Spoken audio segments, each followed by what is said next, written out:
This is the Coming Home Podcast with John Allen. There we go. Well, I've been looking forward to this. You could say, Donnie, that I've been looking forward to this, not the podcast, because I've only been podcasting for a little over a year, but looking forward to just having a real conversation with you since I met you in 2016. Most definitely, John. I'm excited for the opportunity just to be able to share and talk about some different things we've been not only doing in the training, but what we've done, in the uniform and stuff. There's a lot of areas that we both gel and both come on the same sheet of music. Well, this is a real brotherhood. That's right. In more ways than one. I'm going to talk about the main brotherhood. There's two main brotherhoods, and we'll get to that. That's right, brother. Before we get into this, though, and I'm not saying I want to start this podcast episode out with all the formal stuff about fitness and stuff, but I just want my listeners to get in their minds what kind of a person I'm talking about here. Okay, I'm just going to read up a few things about you, and you tell me if I'm wrong. All right. You are a now retired Army major. That's correct. You've retired now after 27 years of service. Total years of service. Total service, yes. You are the first ever strength and training coach in uniform for the U.S. Army. That's correct. You have been instrumental in changing and modernizing the United States Army physical fitness test. Most definitely. You are instrumental in changing and modernizing also, you have designed Occupational Performance Assessment Test for the Army. And that's what's used for the screening of new recruits, right? That's correct. It goes along with the academic side. You now have a physical attribute test too.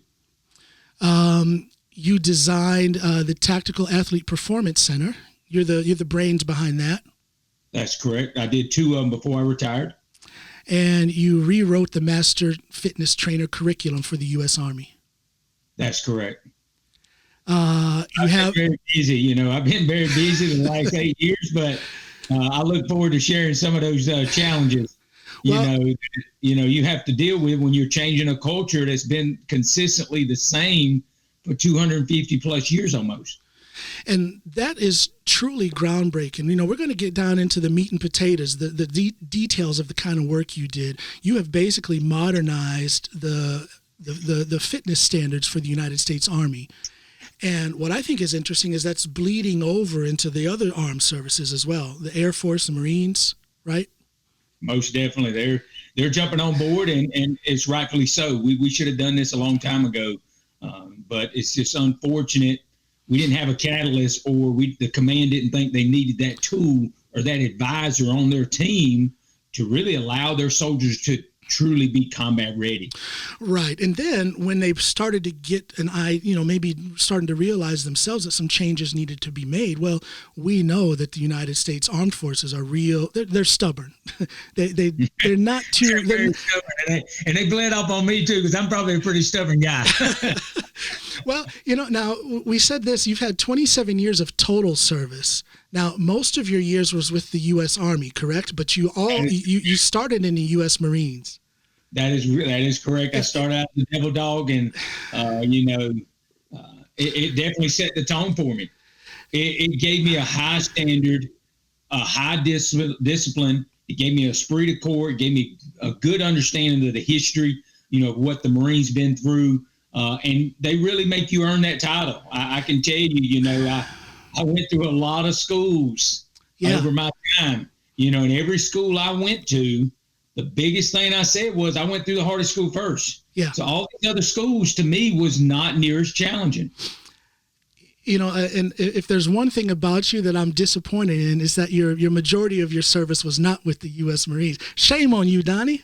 Shame on you. You're right about that. It's just unfortunate. When I finished my school, I actually was talking to a Marine recruiter to try to go in as an officer. Oh, really? I was over the age. Okay. Because I was over 27. This is prior to 9/11. Right. Said, you can come back in enlisted and resubmit your packet. I said, I'm not going that route. I said, I still owe money. The GI Bill didn't cover all my schooling. And then when I walked in and talked to the Army, they essentially said, sign right here, we'll put you in OCS tomorrow. You know, Really? the next Okay. never will get you there, and you'll have an opportunity. Funny thing is, John, you roll the dice forward till 2002. Take a guess who gives me a phone call? Oh, come on now. Did they? Marine Corps. Yeah. Wanted to go in if I wanted to come back in and be an officer. I said, I'm fixing to be captain now in the Army. I can't go back and start again now. Man, You know? timing is everything, man. No, I have to tease you a little bit about that. Of course, you know, everybody makes the decisions that are best for them, and you know, there's also plenty of honor in the United States Army. But you know, the Most brotherhood. definitely. I said we have two sides of our brotherhood. The one brotherhood is the United States Marines, as my listeners know, and as you know, I was also enlisted in the U.S. That's Marines. correct. And I tell you that brotherhood, you know, a lot of people that don't understand it, they'll just kind of roll their eyes and think, oh, what's wrong with these people?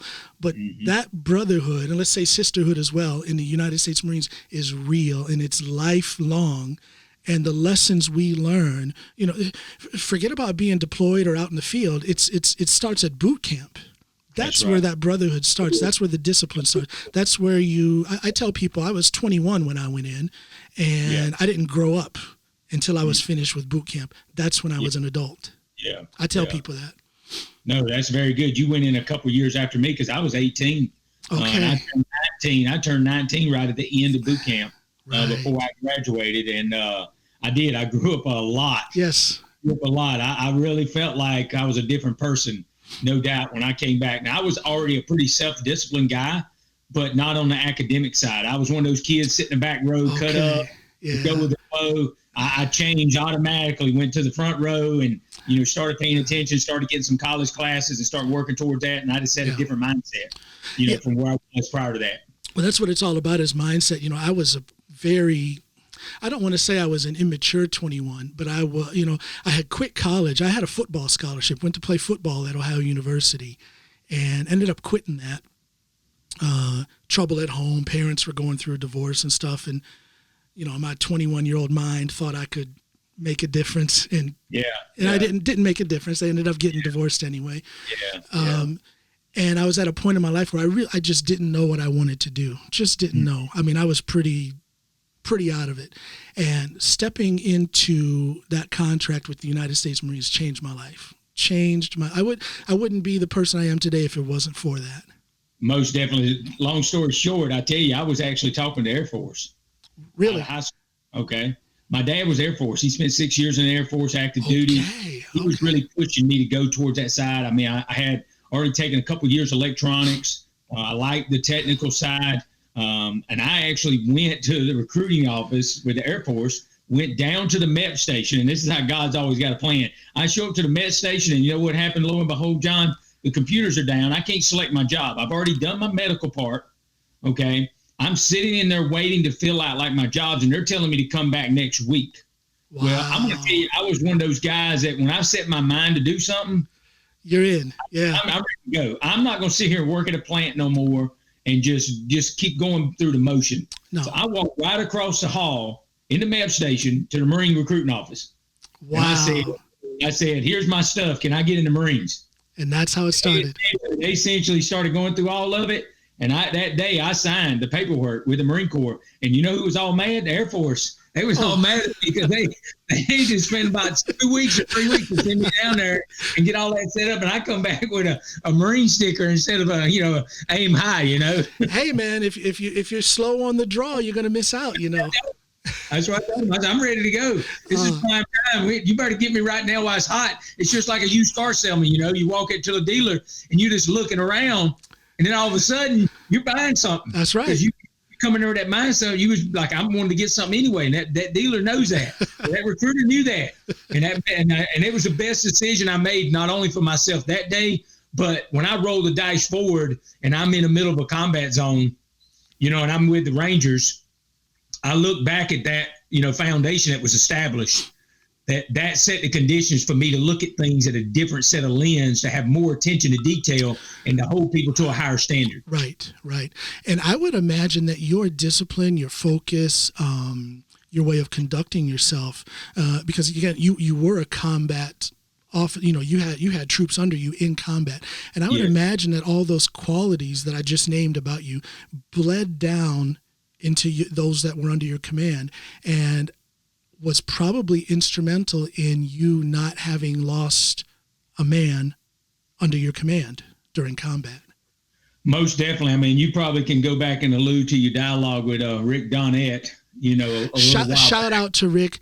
I love that man. I love his sense of humor. I love his focus, and he's also instrumental in making things happen. And the reason I brought his name up is because obviously he was under me in a couple of different organizations. He was under me in a standard infantry company as one of my squad leaders, and then he was under me at the TAP C. And then we worked closely when he was a drill sergeant. I was able to go over and do some things to help change the strength-based pilot that we were running in basic training to go from body weight to kettlebells.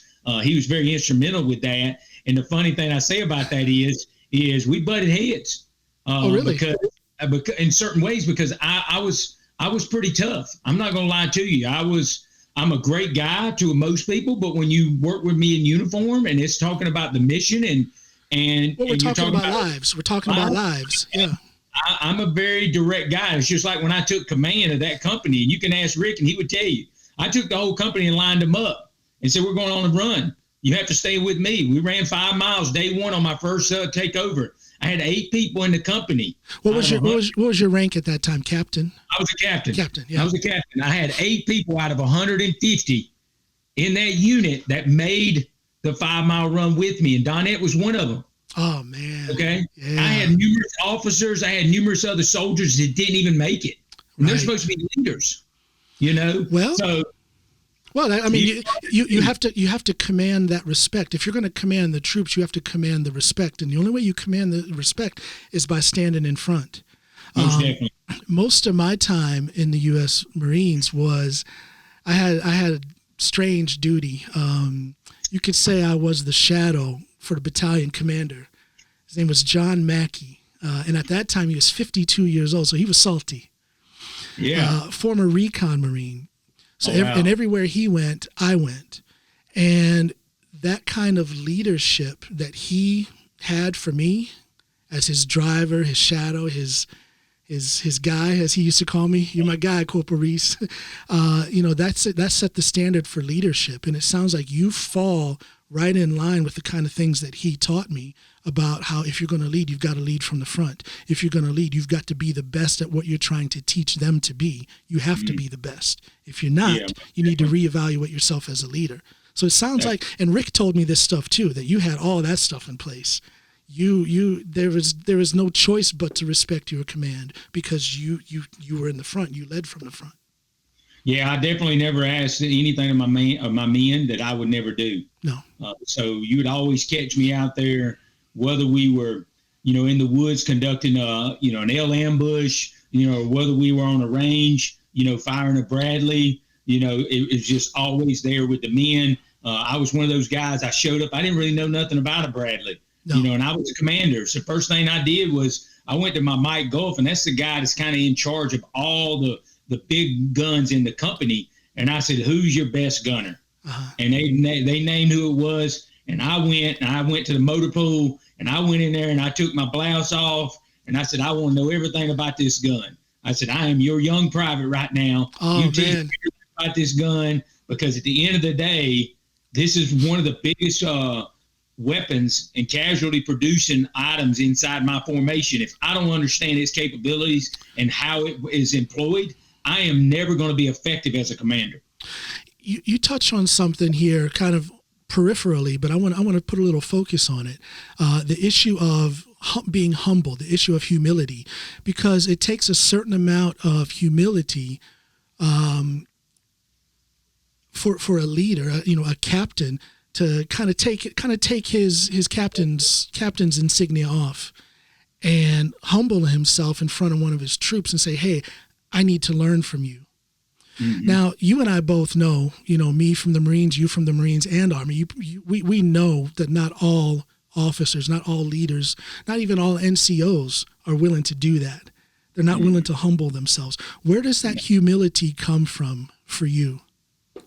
Well, where it comes from me is from my father. Initially was instilled in me as a young boy. When my mother and father went through a divorce when I was approximately 10 or 11 years old. You too, yeah.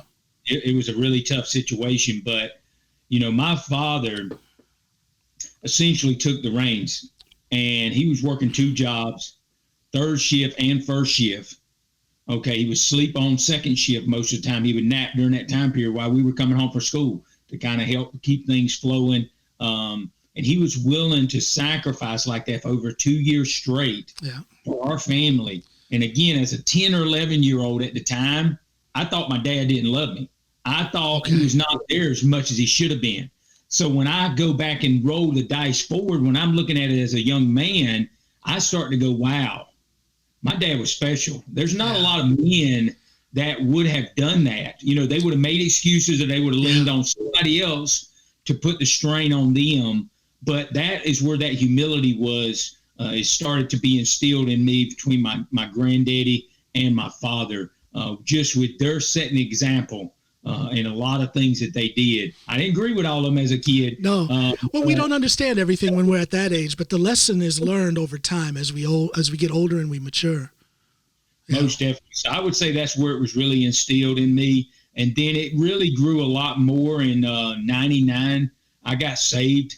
I allowed Christ to come in my life. It allowed me to look at things from a different set of lens. And I still struggle with that every day. I'm not perfect. I made a lot of mistakes and a lot of things. I mean, even go back to the tap seat, there's things that I did there that if I could go back and do it over, it was probably some areas that I was a little too strict, or areas that I thought I put too much emphasis on it. But at the end of the day, you know, I trusted the Lord, and I allowed the Lord to use me as he see fit. And it just continued to humble me. The more I grew closer to him, the more I read his word, the more I had other mentors in my life that I looked upon that were sages. They were people that's been around for a long time.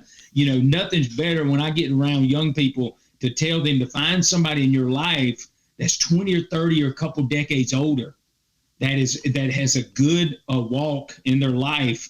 That is the type of people that's going to mold and shape you to be able to accept the stresses in life today, because they've already been through them. Yeah. You know, yeah. They've already went through them. And that's one of the things of me, just like being a high school strength coach, just here at Northwestern, you know, me being about to turn 50, you know, and they're in their ages of 15 to 18, to just be able to walk up and put their hand on their shoulder. Yeah. And say, you know, God loves you.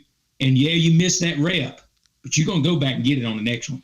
See, you know what I mean? And that's the kind, you know, thinking back through the years, all of the coaches and adult males who inspired me, they all had that, you know, what you're saying, what you're talking about here is your willingness to give back to those that are beneath you, whether it's in rank in the military or beneath you in age. You know, now you're in a school environment, that willingness to give back. And I don't think there's enough of us out there who have knowledge, who have abilities, and the awareness of what we can do for others if we just share that knowledge and share those abilities. You're right. I mean, it goes from a servant standpoint. You have to really look at it. And that was exactly what I, you know, would tell my men in all those combat formations that I was in, that I'm serving you. If I'm not pushing you hard and getting you ready, then there's no excuse when I have to call a family member because your life has been lost, because that falls on my shoulders just as much as it falls on yours, because it's my responsibility as a leader to train you. And then when I went to Northwestern High School, for example, or if I'm training an individual athlete, I put myself in that same situation. Yeah. I try to say, what do you want to do on Friday? So I can understand your goals. I can understand your aspirations. I can understand your motivation. And then I can try to give you things that falls in line with that. So now you reach your God-given potential, because we all have potential. It's just unfortunate. A lot of people don't know how to tap into that. And both of us coming out of an organization like the Marines, we learned that adversity in the beginning, that, wow, there's so much more we can do. You know, why are we giving up quick? And that is probably the best lesson that I learned during my time in the Marines, especially coming out of boot camp, was that it's limitless what I can do. If there's a challenge put in front of me, there's no reason to start belly aching about it. There's no reason to start thinking negatively about it, because the challenge is still going to be there. So you might as well get your chin up, square your shoulders, and tackle it head on and start thinking of solutions. And it's to the point now, and it might sound corny or it might sound like a cliche, but I actually enjoy a good challenge. I want to see what that challenge is going to do to me or for me. And then hopefully it'll put me in a situation where I then can be of service to somebody else. Again, it's all about giving back. And that's the main reason why I have this podcast, is I want to have conversations like what you and I are having, and hopefully I can give back by someone listening to what we're talking about, and they find inspiration. They find a new reason to maybe to start a new direction in their life, or maybe just reinforce the direction that they're going in. It's all about giving back. It's all about giving back. Oh, yes, most definitely. And like that, you talked about with the challenges, it's that adversity that tests us. And, if we overcome that, what does that do? It brings our tier case higher. Yeah. It builds confidence within us. So now that challenge is no longer what we call a challenge. That's an everyday event.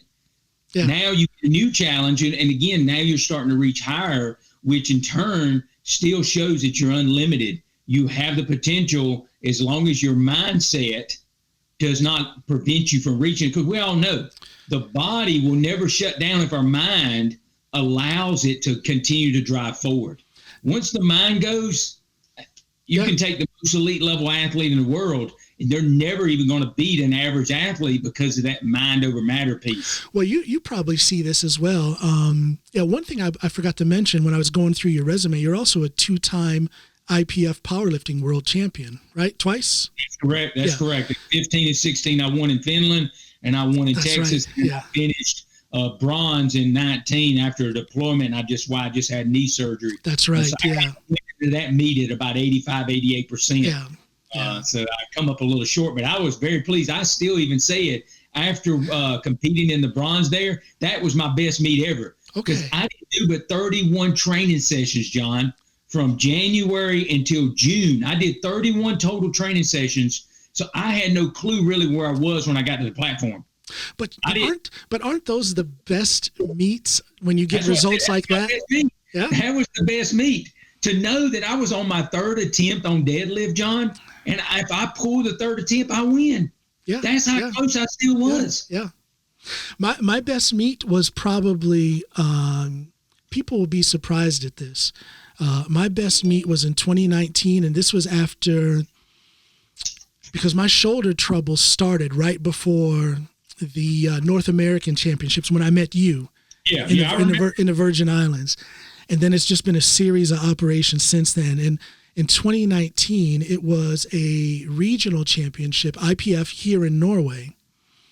And I ended up with the Norwegian national record, all-time high for raw squat. But I also had the smallest bench of the meet. I only benched 25 kilos.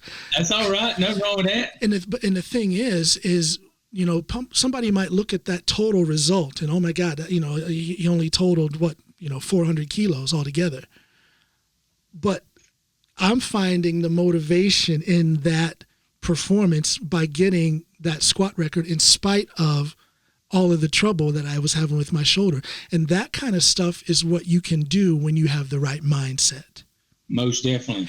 What I was going to say, what you've probably seen also as a powerlifter is you can see it in the eyes and in the body language of somebody, before a heavy squat or maybe a record attempt on deadlift or whatever. You can see it in their body language if they're going to miss that lift.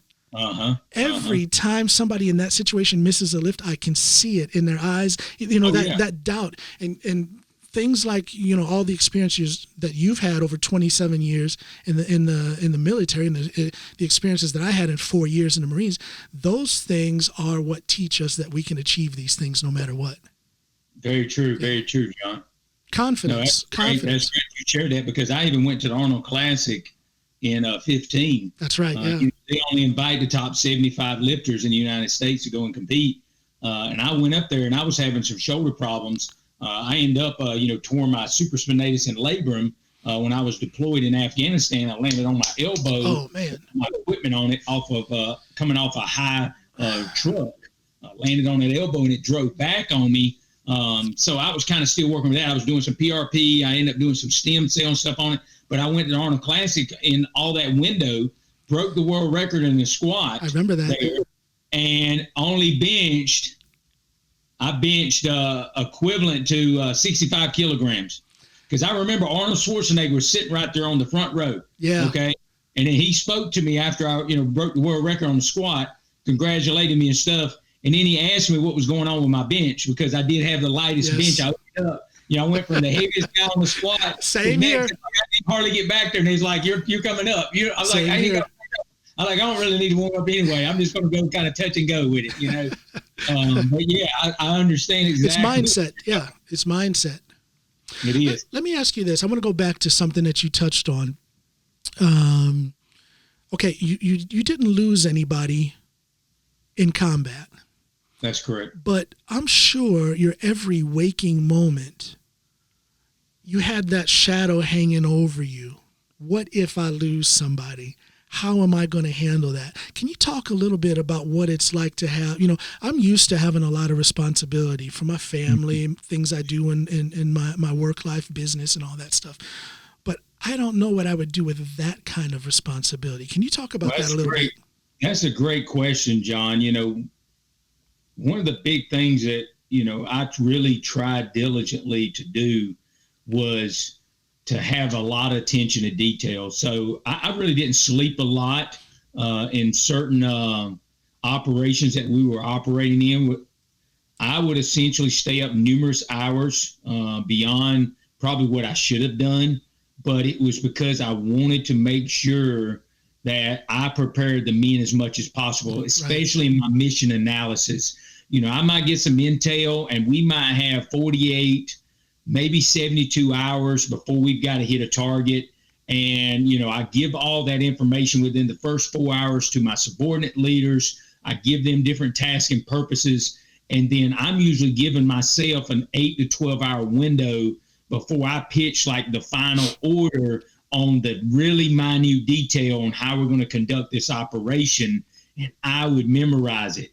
I would literally go through every bit of it. So when I pitched it on a sand table, I could pitch it like a salesman would, so that I could answer every question. I could be confident in front of my men so that they knew we can trust Captain Bigham. We can trust Lieutenant Bigham. We can trust whatever position I was in. We can trust him because he's done the due diligence. Right. This is the best way, because he's analyzed it and done the enemy analysis and really come up with 3 or 4 COAs. And when he says that's the best one, it is the best one. And they started to learn after we'd done a few combat operations that we can trust him. Well, yeah, it's trust through experience. You lead lead them properly and strong and with strength from the front. Often enough, the respect falls into place. And I would say that additional stress allowed me, and God gave me that ability to stay focused, where my mind didn't get off racing on something else. I was able to stay on that task, cross all the T's and the I's within that task, and then transition to the next and not second guess to go back. And now you have an incomplete mission analysis and an incomplete op order that you're briefing your men. So it gave us time to do the rehearsals. Right. That was finite, so that now you could just about do some of them blindfolded, because you've done it so many times. And that was one of the things that I was very stickler on, was after we, presented the order, we gave the men X amount of hours. Within that hour, they had to run so many rehearsals. And I would observe a lot of those rehearsals. And if they wasn't right, it was restart. It was restart. It was restart. And a lot of times you could tell the soldiers used to get frustrated, especially early. But once they seen that there's a reason and a logic behind this, they are in a position to buy in. And once they become bought in, you now have apples working with you, like items. They start to help the process along instead of opposing it.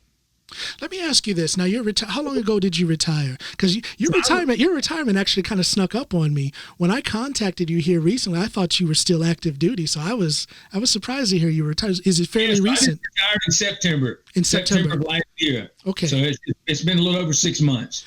Now, I remember when I was finished with active duty, and I had only been in for 4 years. And I remember I struggled for a good 18 months to readjust. And this is after only 4 years. Now, you've been active duty with a lot of responsibility. A lot of responsibility, pretty much your entire adult life, as you say.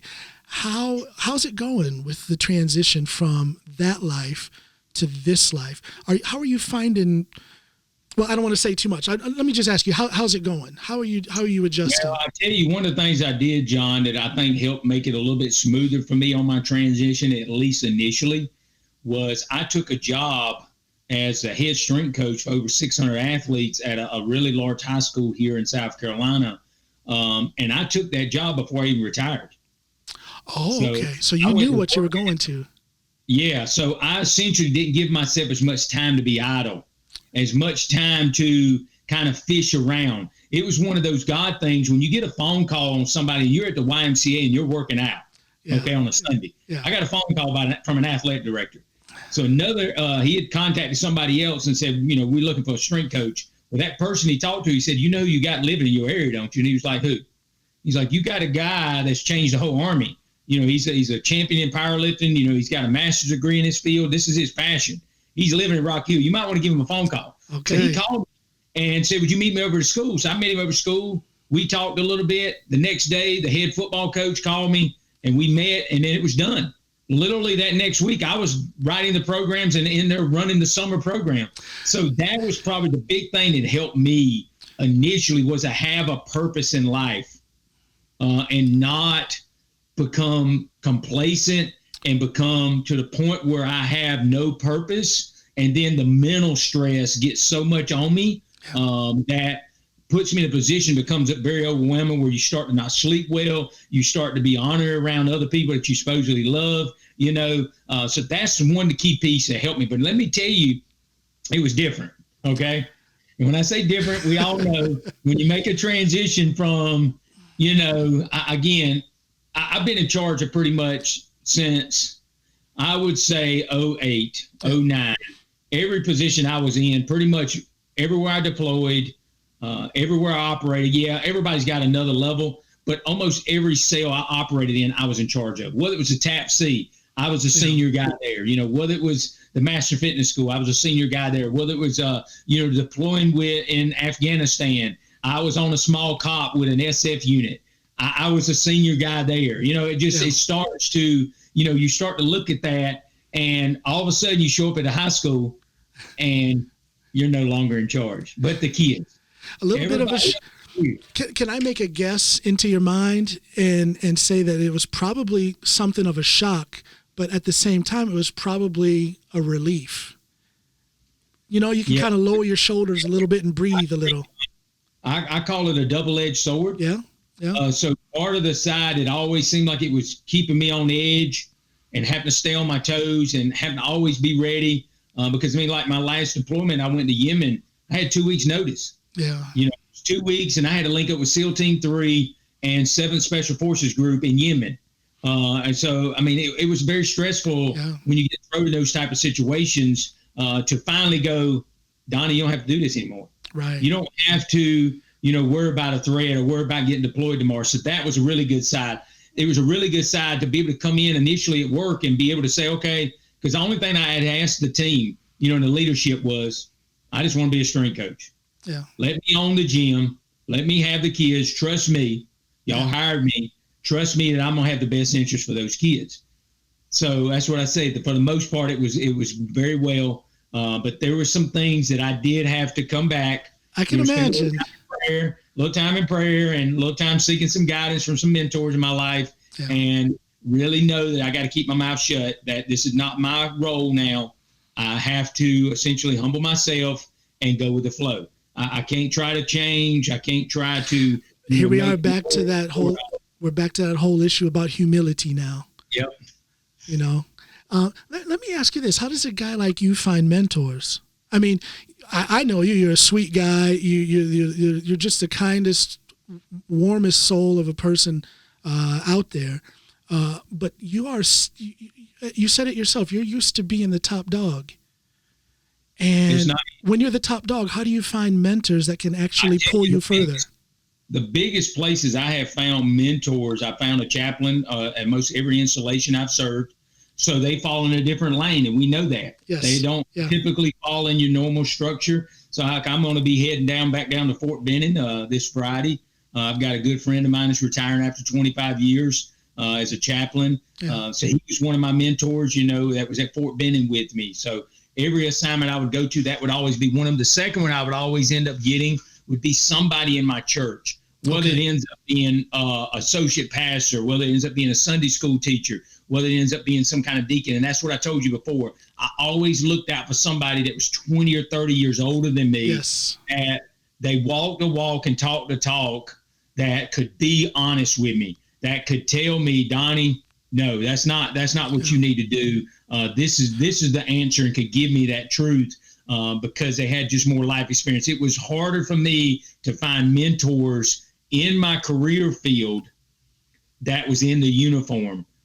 Just because, again, that's kind of what I was getting at, is to find a mentor, within your field of work, a mentor who could give you some practical advice that you can apply to what you actually were doing as an Army officer. Yeah, so I did have obviously some commanders that I did spend some time around the table with them, but I really wouldn't classify them so much as a mentor. Because at TAP C and in that line of work you were in, you were pretty much you were setting the policy. Yeah, I was on my own for the whole strength and conditioning realm, from 14 until 20 when I retired. Everywhere I went, nobody essentially could advise me. When I went to work for the 2-star at Fort Benning, when he brought me in by name selection and said, Donnie, I don't have a job description to give you. You need to you write your own job description and give it to me, and I'll put it in your evaluation, because I really don't know what to tell you to do, but I know you know what the soldiers need, and I trust you. Did you ever, and that's a heck of a thing for a 2-star general to say something like that to you. It is. That says a lot about your character, and that says a lot about your abilities. But let me ask you this. Did you ever wonder if you could handle it? Did you ever have any doubt along the way? Did you ever feel like you were out of your league? I definitely did numerous times, not so much from a tactical standpoint, but from a standpoint of how can I move this elephant? I'm the only person really that's trying to drive this, that has an understanding of being an infantryman, an infantry officer, and now a strength coach, that I understand how soldiers are supposed to fight. I understand how you're supposed to lead them. How am I going to articulate this to these other commanders that don't understand the science, that has done it one way for their whole career, and it's showed them? And here you come, almost speaking a different language, so to speak. Yeah. You literally rewrote the training handbook for the U.S. Army. So I would imagine you met a lot of, if not direct opposition, you probably met a lot of people who just didn't quite understand where you were coming from. Am I right? I would say if I met 10 people, 9 of them said no. 9 of them said, we don't need this. We don't need to train, soldiers like D1 athletes. They're not playing football. We don't need NFL players, and I took it personal. I bet. I'm gonna be honest with you. I took it personal once I got empowered by that 2-star and was essentially told that, Donnie, you're my direct representative. Because they sent me to Hawaii, they sent me to Alaska, they sent me to Washington, Seattle, they sent me to Fort Drum, I went to all these installations pitching this to get that type of model at their organizations. Every time I would go in, it'd be a 1 or 2 or 3-star general and his whole staff that I would be presenting to. And again, I'm an outlier. You know what I mean? Yeah. And a lot of them was not receptive because, again, our doctrine, our policies specifically says that commander, that 2, that 3-star is in charge of the physical readiness of that unit.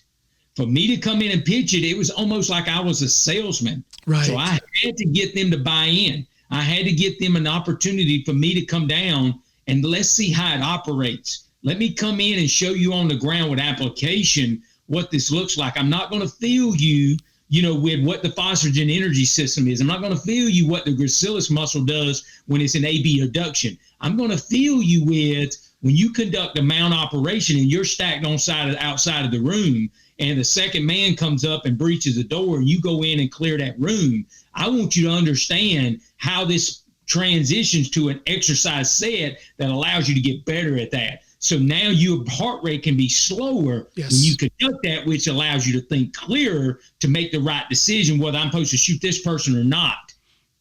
See, and when I hear you pitch that, I take what you said now as a pitch.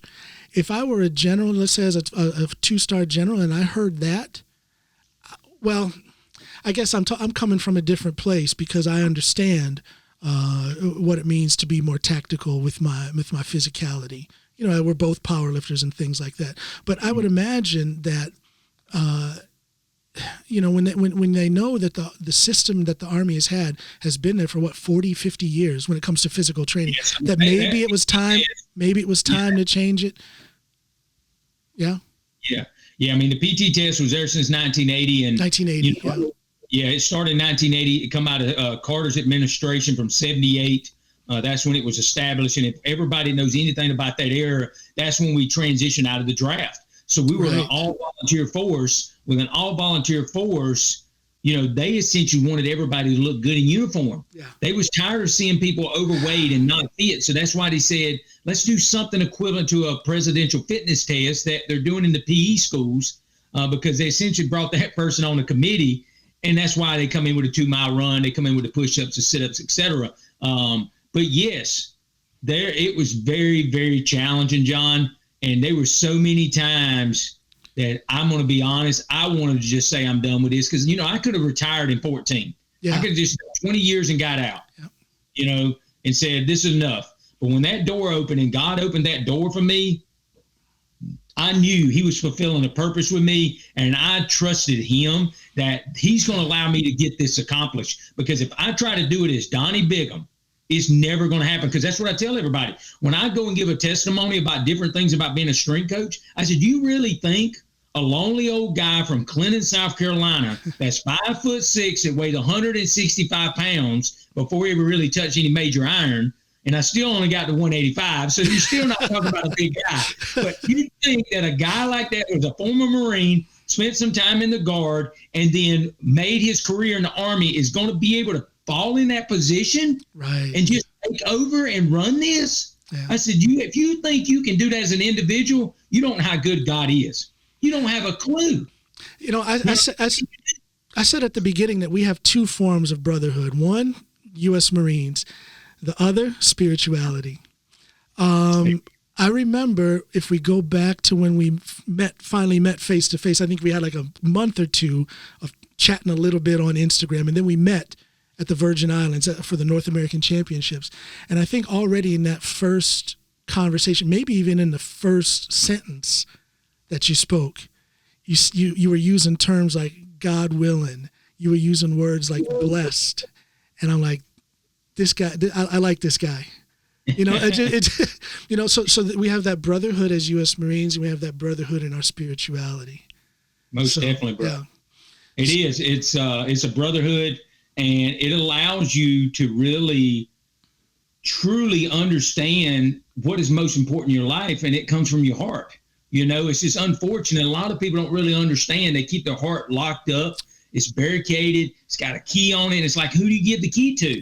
They don't give the key to anybody. And then what they do is they allow all that anger, all that frustration, things that don't go their well, it starts to build up. And then it's essentially a bomb, you know, waiting to explode. I mean, that's one of the questions I get all the time is, you know, how do soldiers, you know, get out of the military or Marines get out, you know, and they go and kill people and they go and do things like that. And I said, first and foremost, they've not dealt with some heart things. Yes. That's the thing. It's not, I've had 18 concussions. I've got a TBI, okay, on the left side of my brain. I've had a lot of damage to my brain, okay, and it has caused me to not sleep well. It's caused me to have some bad nightmares. It's caused me to, you know, do some things that I typically wouldn't do because I was not really conscious, as in crawling up under the floor and hiding and doing other foolish things like that when you're supposed to be asleep.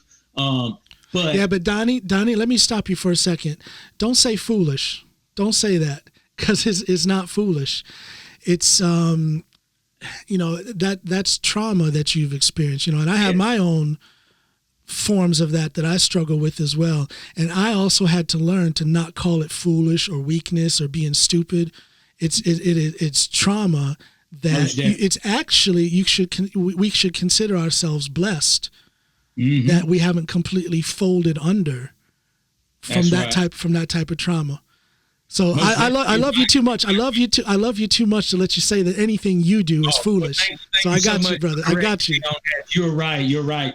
But you're right. Being blessed beyond words. But there's so many people that really it's a heavy load. It's a heavy load, and not everybody knows how to carry it. And some people carry it by trying to be hard. I saw this as a police officer. As you know, I was a cop for 7 years after the Marines. When I was finishing the Marines, I drove a truck for 18 months. To think, get my head together, figure out what I want to do. And then I became a police officer.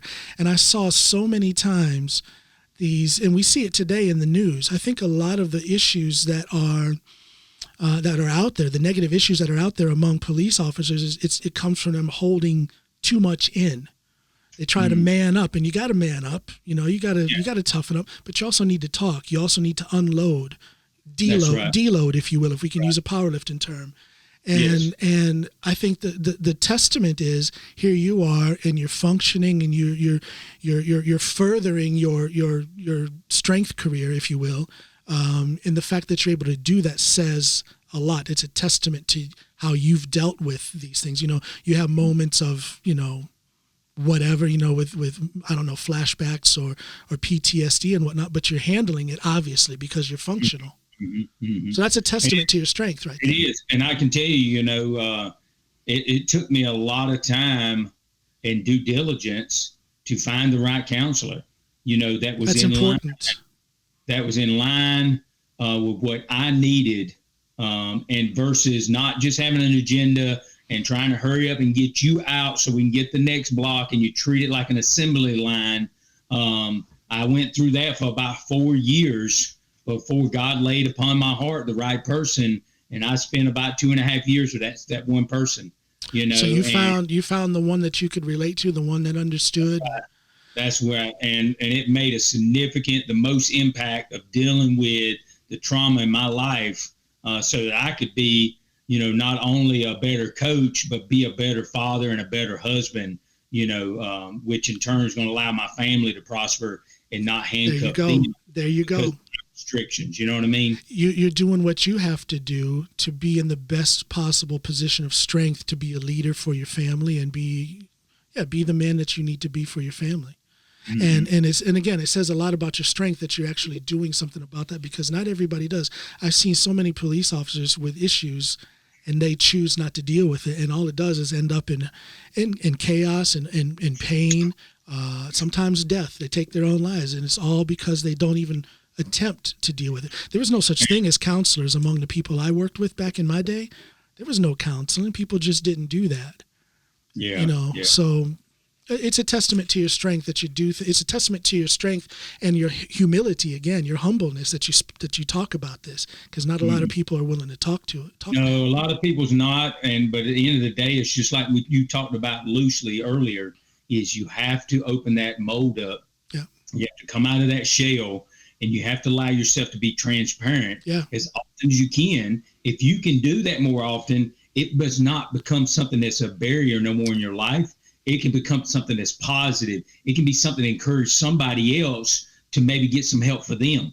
And you didn't even know trying to help in that conversation, but because it came up and it was an honest, truthful conversation, that's what people deserve. They deserve the truth. They deserve to know that, hey, you've been through trials and testaments too, and what have you done in them?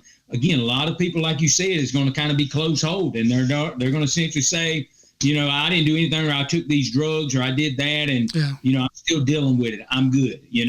Well, I tell you, prayer and a good mentor or a good counselor will solve a lot. It will solve a lot. And I'm so glad you talk about this, because like I told you, that's the main reason I do this podcast, is to have these kind of conversations. And I hope and pray that people can take something out of these conversations and further their lives and strengthen their lives. So I give you the thumbs up, brother, for even talking about it, because a lot of people won't do it. A lot of people won't do it. Thank you so much. I want to tease you a little bit. I have never seen. Okay, there's Vanilla Ice, there's Eminem, and then there's Donny Bigham. You know what I'm talking about. Everybody listening, if you go on, I'm gonna post a link to your Instagram when I post this episode. You guys need to go on Donnie's Instagram, and there's a lot of good information, about training and fitness and strength and stuff like that. But you got to find the videos where Donnie is popping and locking. You are definitely a child of the late 80s, early 90s, the way you dance like that. Most definitely, brother. Hey, I'll tell you just a quick story on that. I had such a passion and a love for, Michael Jackson. Yeah. That was one of my, favorite musicians, when I was a child growing up. And, that was around middle school, when Thriller come out and Beat It come out, and all those top hits. Sure.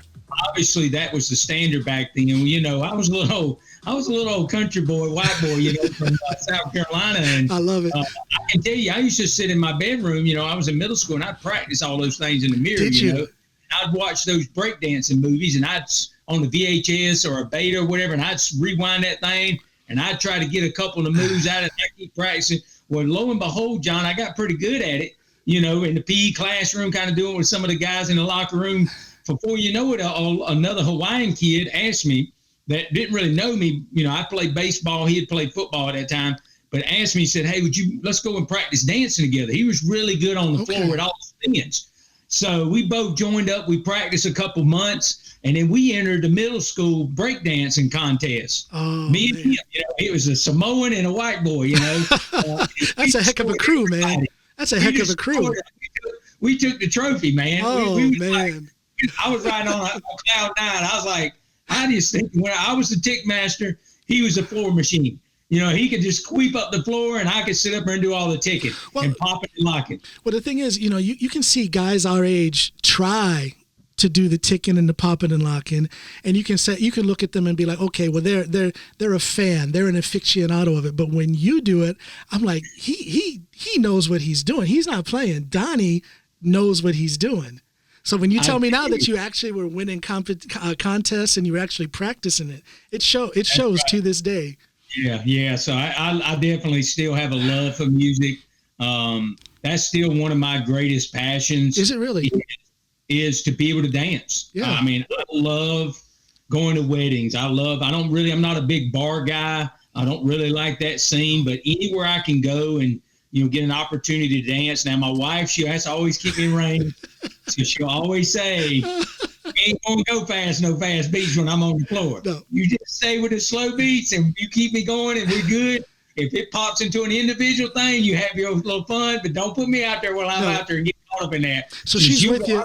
So she's with you on like the Teddy Pendergrass slow jams and stuff like that. That's right. Okay. So I took 3 years of dance as an elective. Did you really? Wow. Undergrad. So I did a lot of the ballroom dancing. Really? I did a lot of the waltz and etc. So yes, I love music, and like I said, I love to dance whenever I can get a chance. I can remember, our wedding night.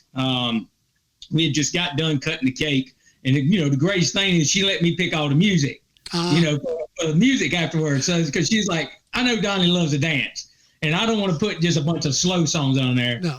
He had the Bee Gees was the first thing they put on. Okay, the Bee Gees, after we cut the cake and done our little thing right there, the music, everybody was in there all packed in, Yeah. And the music came on, and I was like, the double doors were behind me, and I was already doing all the moves, going out on the floor. I was like the first one out there by myself. I love it, man. I love it. No, see, my wife can't identify with this music. She's a country girl from Norway.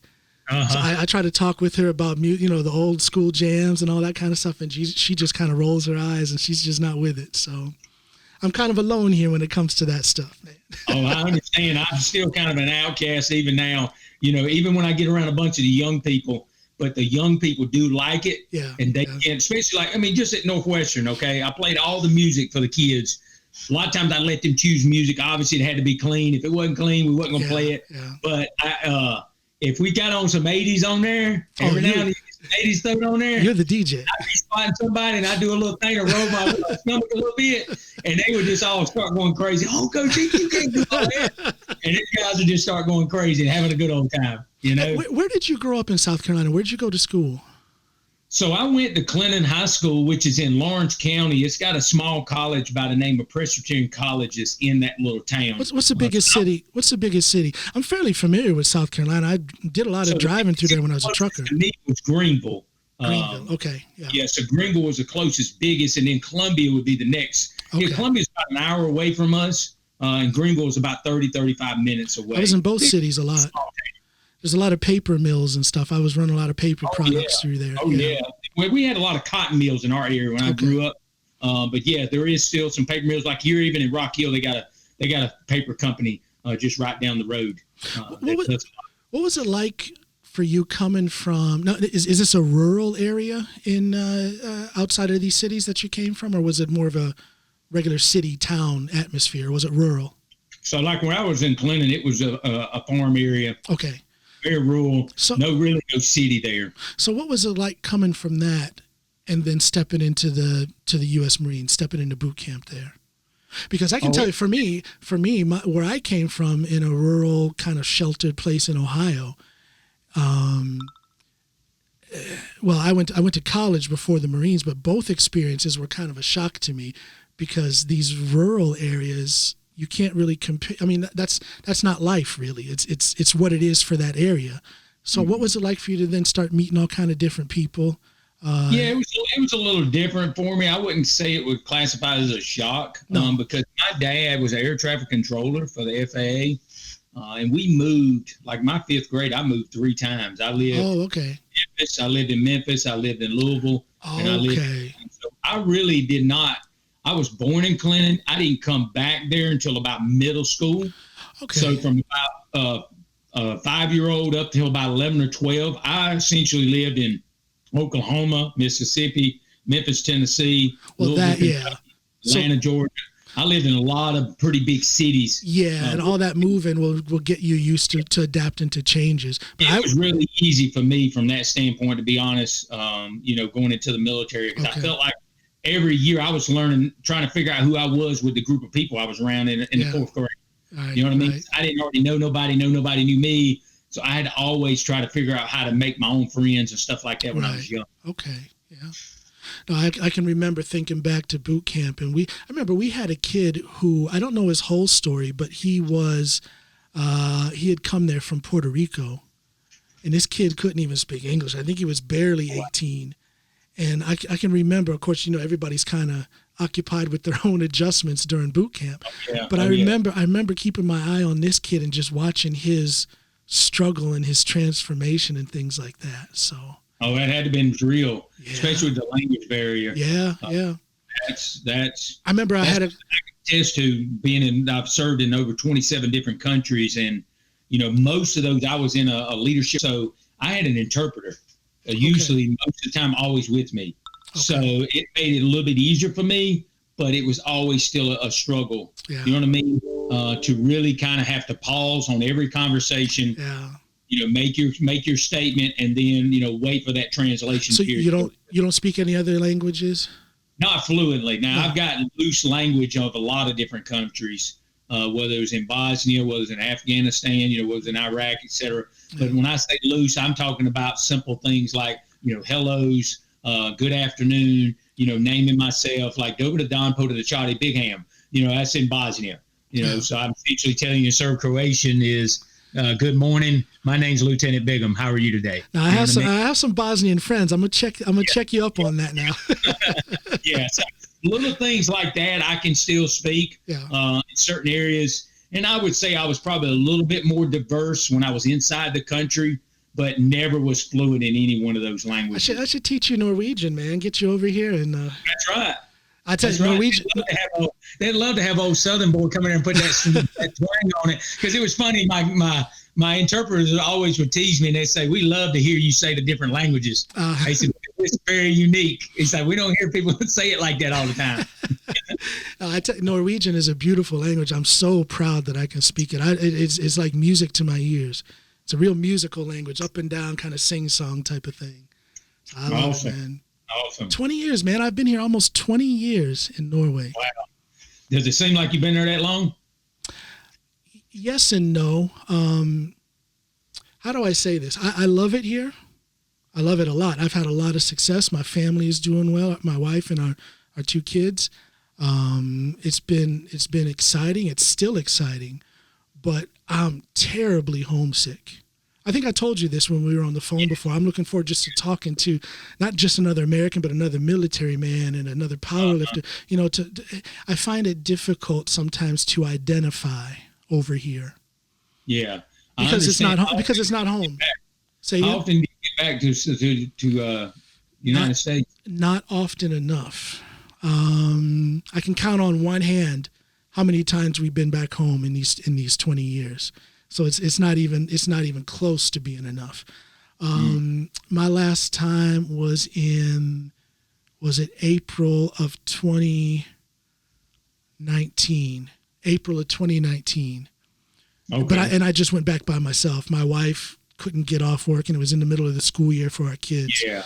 So I just went back to see family. But it's not often enough, man. Homesick.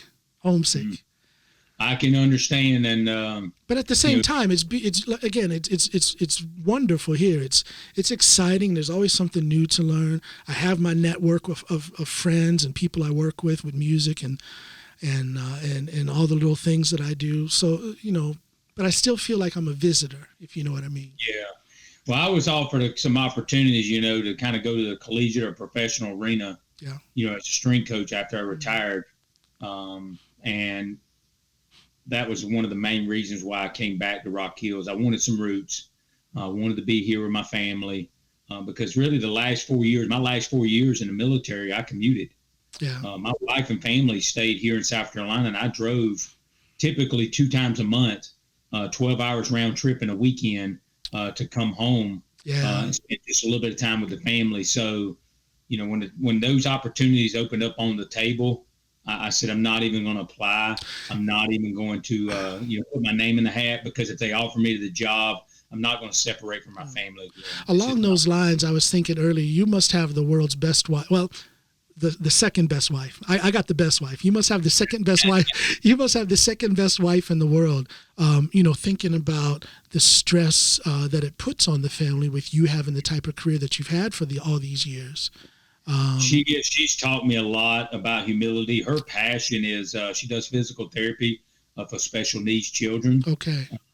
That's her calling, and she loves those kids with such a heart that, just blows me away.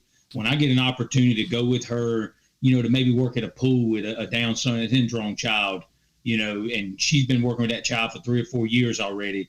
And I'm able to just go spend 30 minutes with them in the pool. And it just overwhelms me to see how much that child not only loves her and how much she does for them, but just how much it really allows you to appreciate life and appreciate, all the gifts and talent that everybody has. Because, a lot of people get skewed to think, a special needs type child is not a gift. Right. And doesn't really provide blessings for others.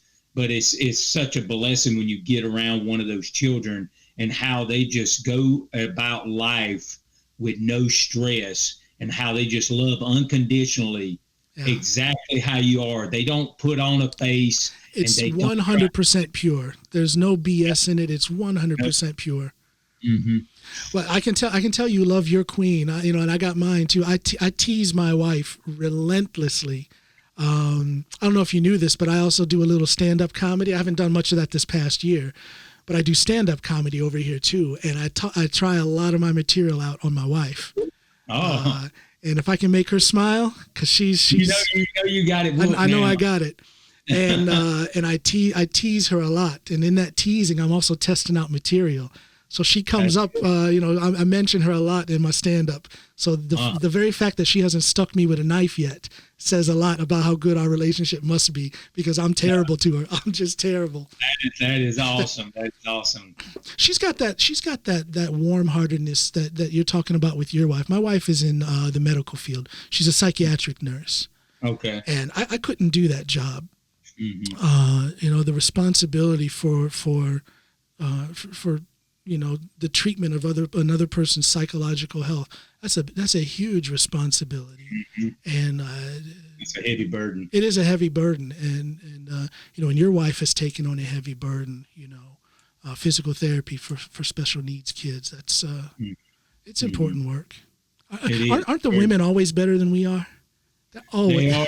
I think that's one of the biggest things, that she's rubbed off on me is, to really, she emphasized when I did the strength conditioning for the Army and how I really put my foot down about it, and how we really listened to God on it was, God's called you to do something. And if you're not going to serve with the gifts he's given you in that field, then really what is your purpose? Yeah.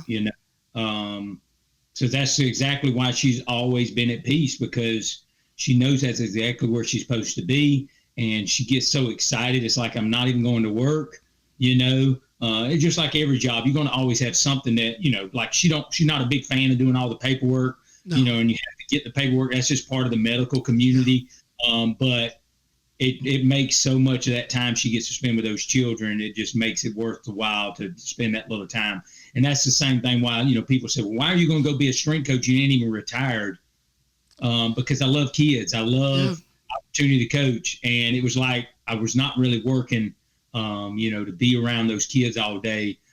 So I'm going to be honest, it broke my heart a little bit to leave, but I knew it was time for me to move on back into my education side, because I'm such a passionate learner. Yeah. And I knew if I don't get to a terminal degree in this field, I can't change curriculum. I cannot write research documents. I cannot allow other people to have this gift. It's great to coach the athlete and make them a better person, but can you change the foundational principles in the universities? You can't do that without that terminal degree. So yeah, because you're getting started on that PhD now this week, aren't you? Isn't this your first week? Well, I actually started doing all my paperwork and everything. My classes start on the 3rd of May. Okay. So it's just a few weeks down the road, and I'll be getting started. And it'll run me for about 3.5 years. Okay. Man, best of luck with that. I always tell people, half jokingly but half truthful, that I'm just going to have to get by with the brain work that I have, because I don't think I have the patience to go back to school.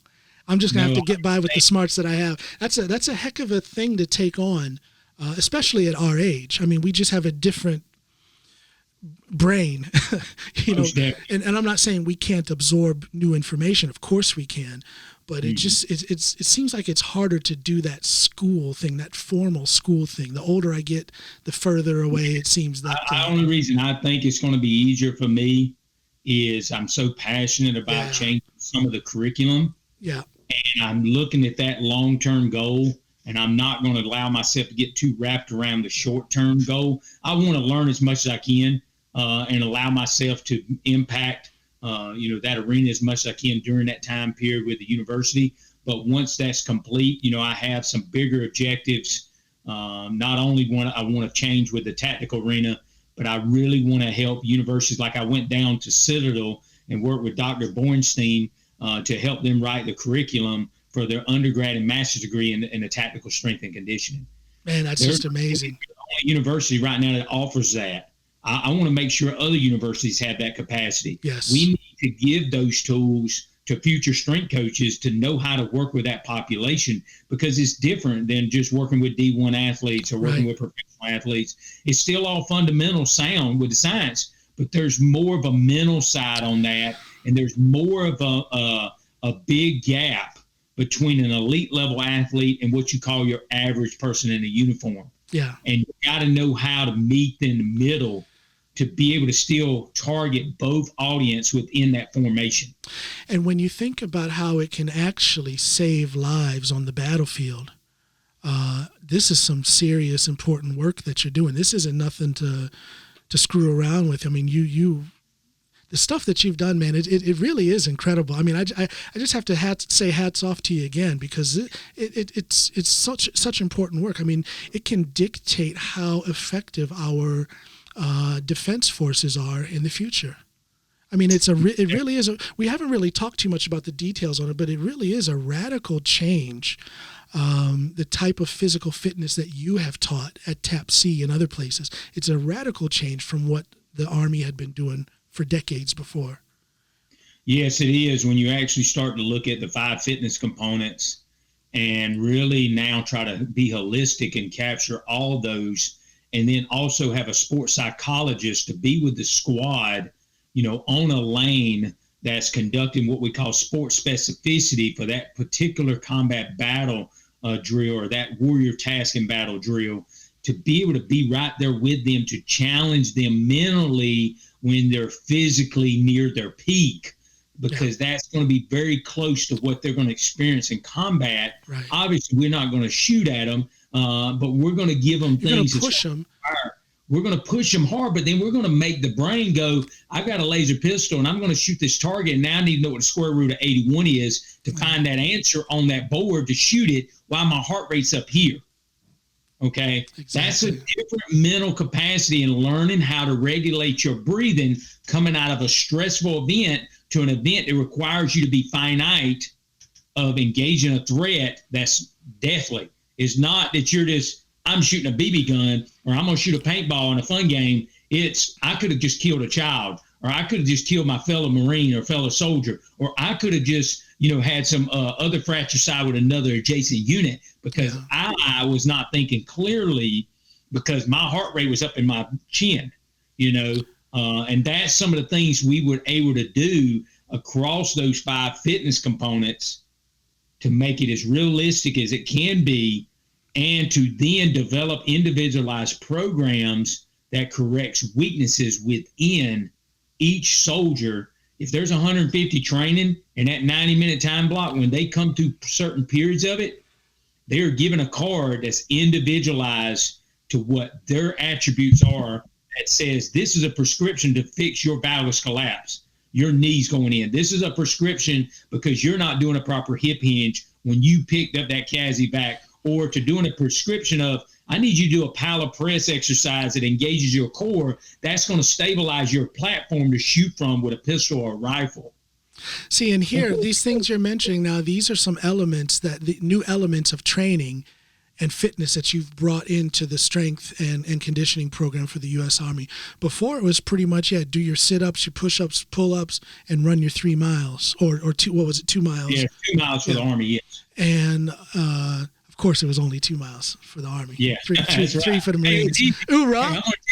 I'm gonna tell you, when I went from the Marines over, I was like, I used to think the 3 mile was pretty challenging. I was I would always be between an 18:30 and a 19:30. That was normally my window. There was a few times I ran some 17s, but that was kind of, I was at my peak. But I would say that would have been my window. Was around 18:30 to 19:30 was my 3 mile time. When I transitioned to the Army and it was 2 mile, I never had a problem even going slower than 12 minutes. Yeah. Because it was almost like I just got it started and I didn't reach that winded part because I had trained 3 miles. It's really a different world. I was always fine. I think my best time was a 19 flat. Mm-hmm. I was usually in the high 19s. I think a couple of times I crept up over 20. But I did hit a 19 once. But I remember every time I ran it, I was fine until just after the 2 mile mark. And then that adrenaline would kick in and the motivation to try and beat my previous time would kick in. And I would always burn myself out for that last mile. But yeah, if I would have only had to run 2 miles, it would have been a different world, man. Because I was fine. 2 first miles. Oh, yeah. Fine. The big thing when you start to look at the science on that, John, is it's a 60-40 split for a 2 mile run. So when I say 60-40 split, that means it's 60% anaerobic, 40% aerobic on a 2 mile. Okay. When you go to 3 mile, it ends up becoming a 40-60 split the opposite way. Gotcha. That explains it. Capacity is going to now be the higher priority energy system. You're going to use more fat in an oxidative state because it's 3 miles than you are, because what most people do, like in the Army, is they take off like as fast as they can run. Okay. And it's the wrong way to do it, but that's just what they do. They'll take off like a wild man and they will run the first, say, mile. They'll be cruising in at like a 6 minute. Yeah. But then they just run into the wall and they're going to run 8 minutes on the last mile. And it ends up with a 14-minute 2 miler. And they're like, well, my time's not that good. Well, I try to tell them, run the first one in 7. You will have more in the tank. Now you'll run a 13:30. Yeah, see, but they would a lot of times wouldn't do it. I always burned myself out at the 2 mile mark. Right after that was when I started going downhill. Man, that's another lifetime ago. I couldn't imagine myself running like that now. I'm a super heavyweight powerlifter, as you know. I just ain't built for that. I ain't built for that running no more. Well, when I won the world championship at Finland, I had a lot of people ask me, okay, across the military arena, because when I was on the world team there and I won, nobody else on the whole Team USA was in the military. Okay, everybody else done some other job, and they didn't have to really train oxidative. No. They didn't have to. No. They didn't have to go run 2 or 3 miles or do anything. Well, I'm going to tell you, post 30 days from breaking the world record and winning the world championship in Finland, I ran like a 12:30 for my 2-miler after squatting over 600 pounds at like 181 pound body weight. And everybody I sent it out to whole Team USA to let them know what my 2-mile run times. They were all freaking out. They was like, you are just a crazy man. There's no way. There's no way you can run, a 6 15-minute mile after squatting, 3.5 times your body weight. Yeah. And it was because, why? I trained that TAP C then, that model. I did nothing but anaerobic training. I did nothing but short sprints so I could maintain my strength and still do well on the world team and have an opportunity to still be very decent, because that's not elite level running 2 mile. No. I've ran some 11s before, and that's not elite. It's not, but it is surprising for a power lifter to do that. Absolutely. Yeah, so to be able to go out there and still probably spend for the military, still finish in the 90 to 95 percentile, in a 2 mile run, but then be the number one in the world, at an age of 45, and squat over 3.5 times my body weight that's where there was a big difference. And that's where a lot of commanders' light bulb went off to go, what are you doing? Because how can you do that? You know what I mean? How are you able to still be able to go out and effectively do both and not get hurt? Well, there's a lot of myths that you crush up in all of that. You crush the myth of the powerlifter not having any wind.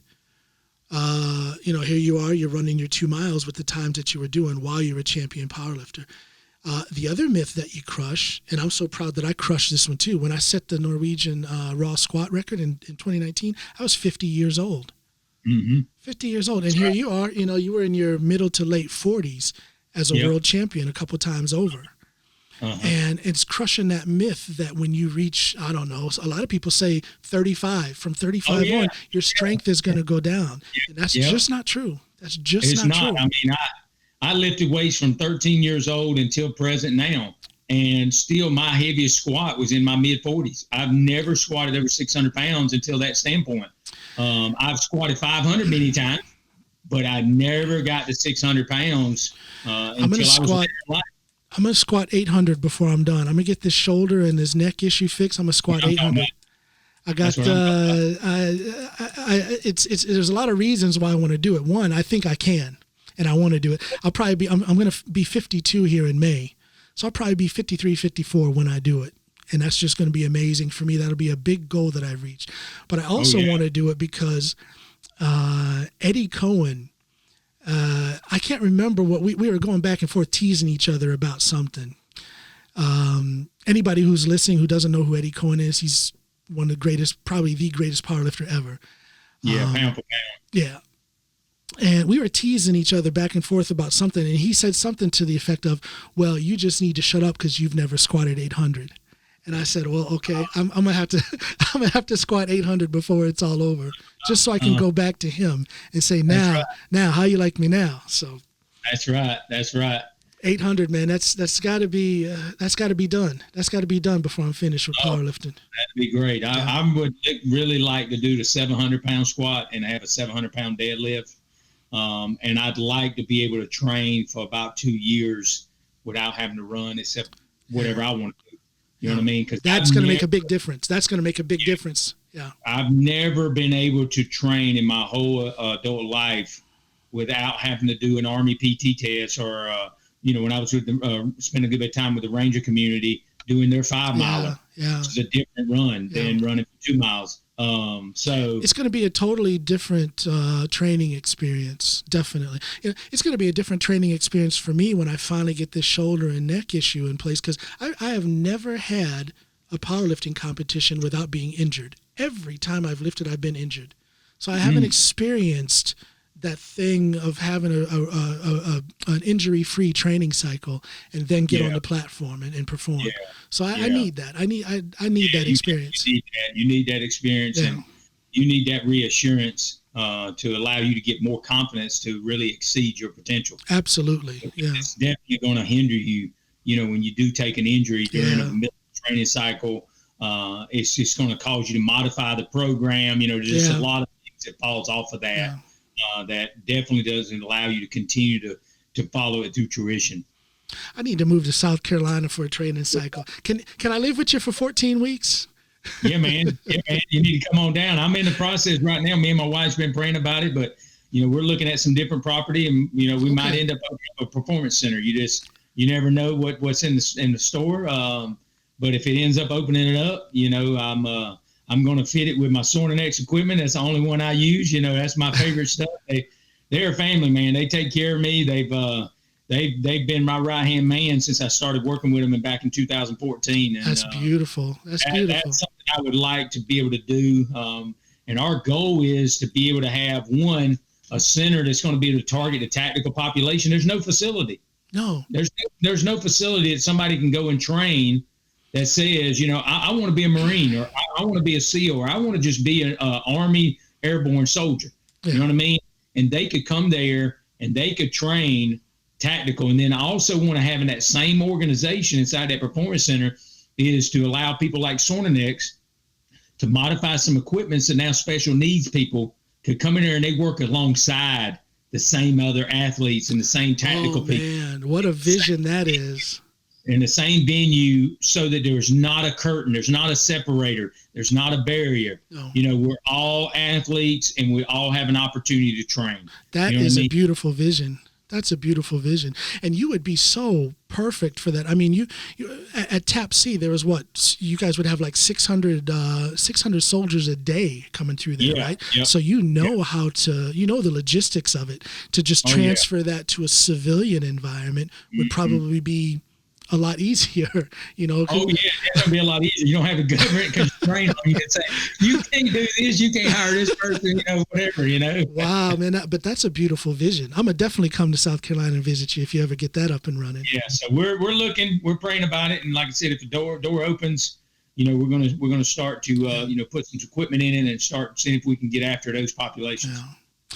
Listen, Donnie, let's wrap this up. I need to go hug my kids before they go to bed. Need to go tease my wife and try out some new stand-up material on her.